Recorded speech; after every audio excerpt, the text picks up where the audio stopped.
Nah, saya melihat Ibnu Umar itu berani berdesakan dengan yang lain demi bisa mengusap dua pojok ini ketika tawaf, rukun Yamani maupun Hajar Aswad. Nah, direwangi berdesakan atau direwangi apa ya? Berani berkorban untuk berdesakan, yang penting bisa mengusap dua pojok itu. Sementara sahabat-sahabat lain nggak ada yang aku lihat seperti perjuangannya Ibnu Umar itu. Kalau sahabat lain tuh nggak bisa ngusap, ya udah isyarah gitu saja. Kalau di Hajar Aswad, rukun Yamani nggak bisa ngusap, ya udah lewat gitu saja. Ya nggak isyarah, ya nggak ngusap, lewat gitu saja. Itu sahabat-sahabat lain. Tapi kalau sahabat Ibnu Umar itu beda. Saya lihat tuh, wah, pokoknya harus bisa ngusap.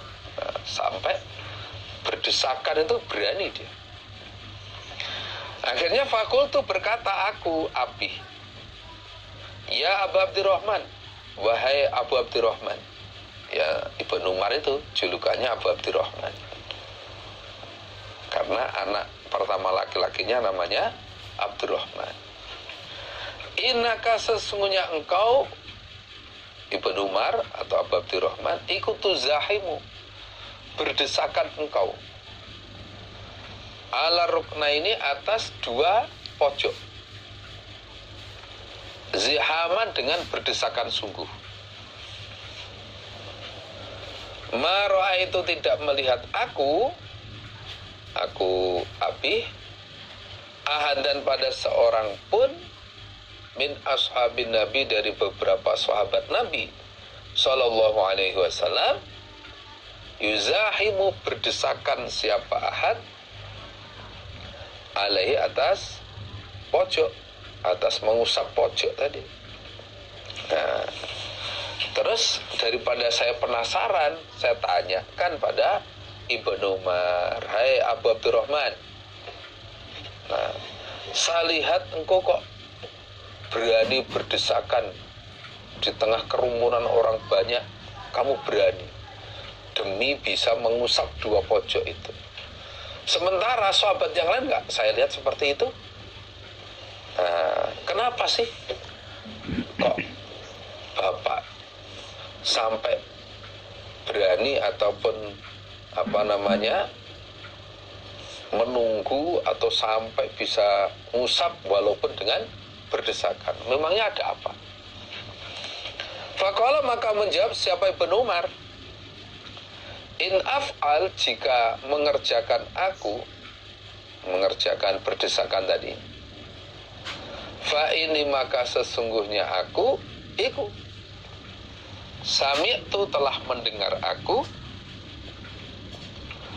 Rasulullah, pada Rasulullah Sallallahu Alaihi Wasallam,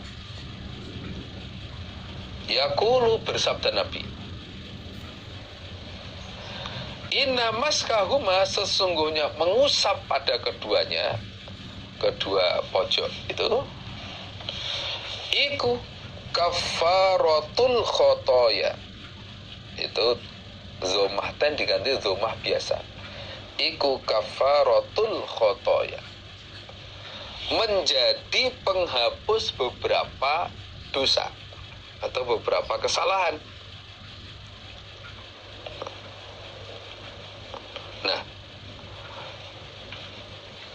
kata Ibnu Umar, jika saya berbuat seperti itu karena saya mendengar Nabi bersabda, barang siapa yang mengusap dua pojok ini, Hajar Aswad dan Rukun Yamani, maka dengan mengusap dua pojok itu menjadi penghapus beberapa dosa. Itulah yang membuat saya semangat untuk mengusap dua pojok itu meskipun dengan berdesakan.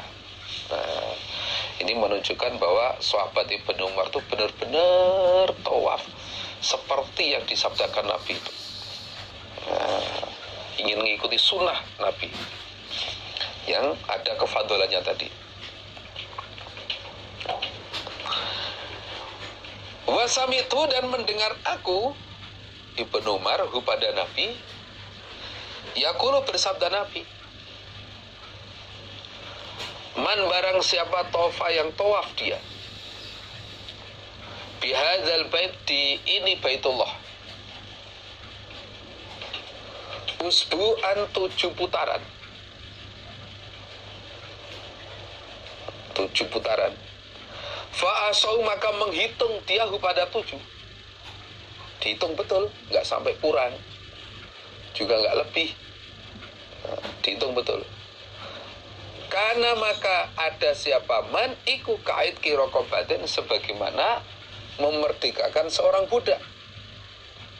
Maka orang yang bisa tawaf di Baitullah 7 putaran, dihitung betul, nah, maka dia sebagaimana orang yang memerdekakan seorang budak.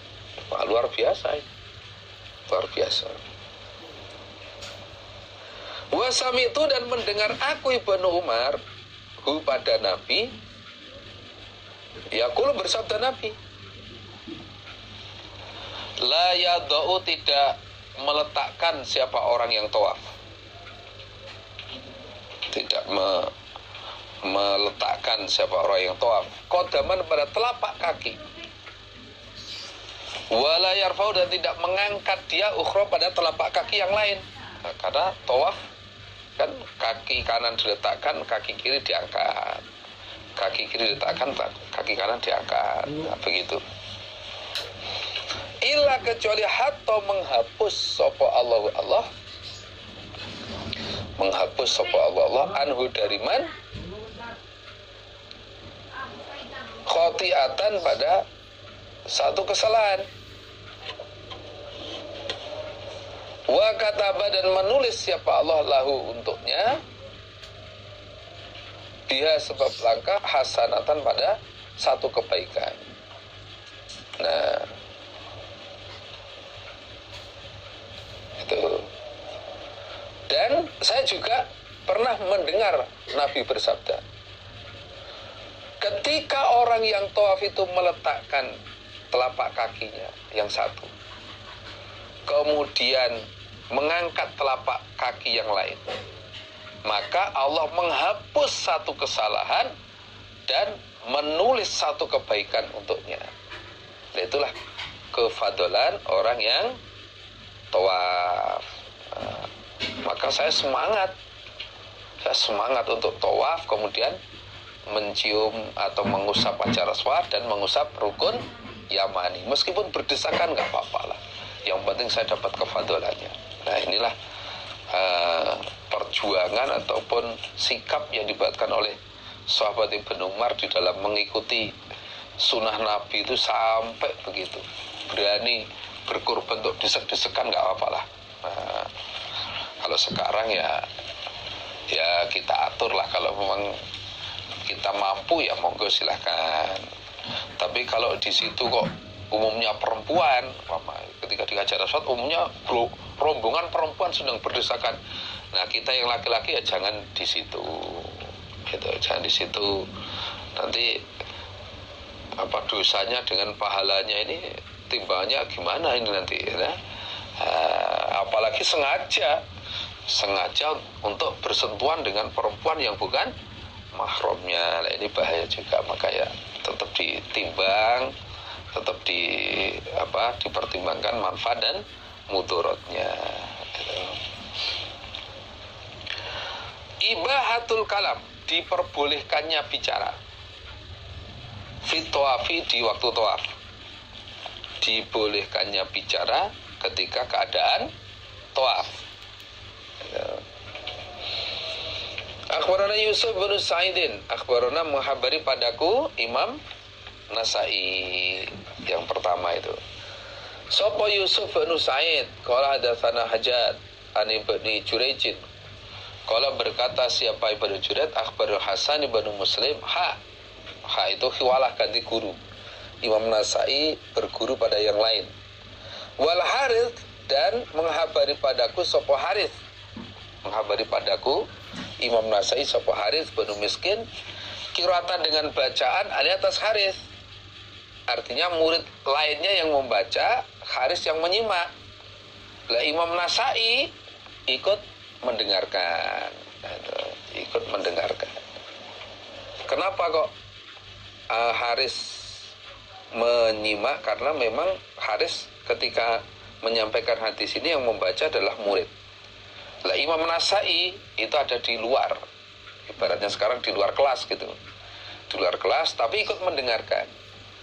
Nah, wa ana sedangkan aku Imam Nasai ku asma'u mendengar aku. Nah, Imam Nasai mendengar murid-muridnya Haris membaca hadis ini. Nah, di hadapan Haris, di hadapan guru.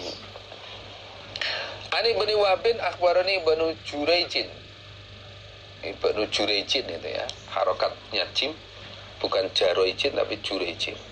Anil Hasan ibn Muslim an Tawusin an rojulin dari seorang laki-laki ada roka yang menjumpai dia rojul an Nabiya pada Nabi Sallallahu Alaihi Wasallam. Kala bersabda Nabi, at-tawafu tawaf fil baiti di Baitullah iku sholatun sebagaimana sholat.